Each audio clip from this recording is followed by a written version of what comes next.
پانی میں حیات ہے، ہر شے کی حیات کا نسخہ جہاں بات کی جائے گی اس میں پانی بہت اہم ہوگا۔ پانی زندگی کی علامت ہے۔ پانی کی آغوش میں کتنی ہی مخلوق پلتی ہے، لیکن جب اس میں ڈوبنے کی کیفیت آتی ہے تو وہ کیا ہوتا ہے؟ اختتام زندگی، موت کا سبب ہو۔ وہ شے جو زندگی کا سبب ہے، وہ شے جس کے اندر ایک مخلوق جو ہے وہ پل رہی ہے، زندگی کا تسلسل اس کے اندر، اس کی آغوش اس کے پیٹ میں ہے، دریاؤں میں، سمندروں میں۔ آپ دیکھیں نا کتنی مخلوق پل رہی ہے پانی کے۔ اسی پانی میں جو غرق ہوتا ہے، جس کی زندگی کا حال اس کی آغوش میں نہیں ہے، اس کی سطح پر ہے۔ سطح کا حامل جب آغوش کی طرف گرتا ہے تو اسے غرق ہونا کہتے ہیں۔ دنیا میں زندگی کے اسباب موجود ہیں۔ دنیا کی زندگی میں اسباب کا اختیار کرانا عین دین کے تحت جائز ہو۔ وہ پہلو جو نبی کریم صلی اللہ علیہ وسلم نے مقرر فرمائے ان حدود کے تحت ہو۔ پھر دنیا کی زندگی کو یہ سمجھ لیا جاتا ہے کہ پھٹے پرانے کپڑے ہوں، کم کھانا ہو، دنیا کی آسائش نہ ہو تو یہ ترک دنیا ہے۔ کبھی دیکھیے گا کہ وہ لوگ جو مانگتے ہیں، بظاہر پھٹے کپڑے ہیں، بچہ جھوٹا کھانا برتنوں سے کھاتے پھر رہے ہوتے ہیں، مانگتے پھر رہے ہوتے ہیں۔ کتنی مثالیں ایسی ہیں، وہ کروڑ پتی لوگ ہوتے ہیں۔ تو اگر ظاہر میں بھوک اور افلاس ہو، حقیقت میں اندر جو ہے وہ دنیا کی طلب اتنی ہو کہ اس بھوک اور افلاس میں بھی مخلوق سے روپے مانگ کر کروڑوں جمع کر لیے جائیں، اسے پھر کیا کہو گے؟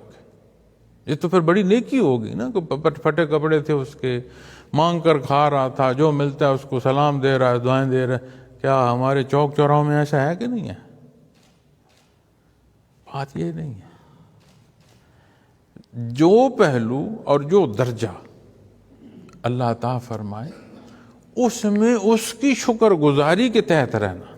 اگر بھوک اور افلاس ہے، یعنی تنگی ہے اور امتحان ہے، اس کی ذات سے مدد مانگی جائے اسباب اختیار کرتے ہوئے۔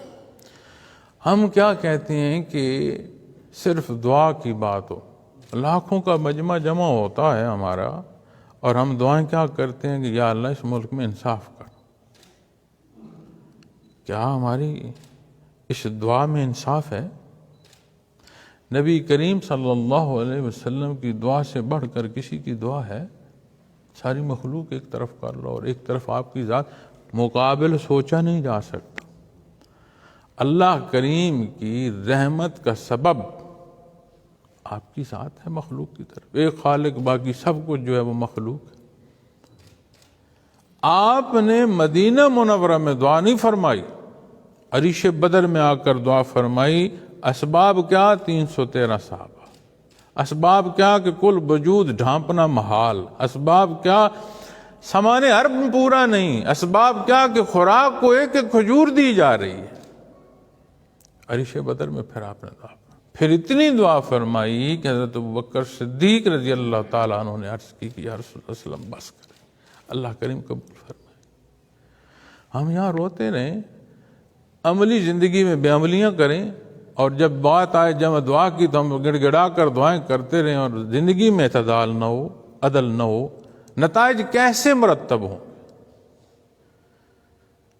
پھر تارک الدنیا یہ سمجھ لینا کہ دنیا چھوڑ دی یہ کمال نہیں۔ سطح آب پر رہنا حیات کا سبب ہے، اس کا غرق ہونا موت لاتا ہے۔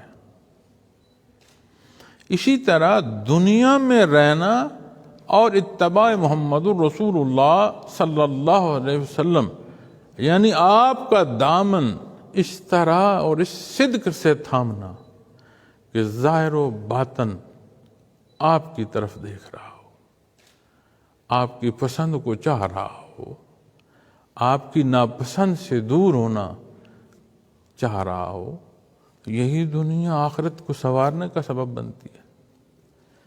جب کچھ نہیں تھا، خشک پتے کھائے گئے، اور اللہ کریم نے اسی خطہ عرب میں دنیا کی دولت کو ایسا جل تھل کر دیا کہ کیسر و کسرا کے درباروں کے جو غالیچے تھے جن میں ٹخنوں تک پاؤں اترتا تھا، وہ مخلوق میں بانٹے گئے۔ ہر دو صورت میں اللہ کریم کی پسند، اس کا حکم، کیا؟ جو کچھ نبی کریم صلی اللہ علیہ وسلم نے عطا فرمایا، جس پر میں اور آپ باہم ہم کلام۔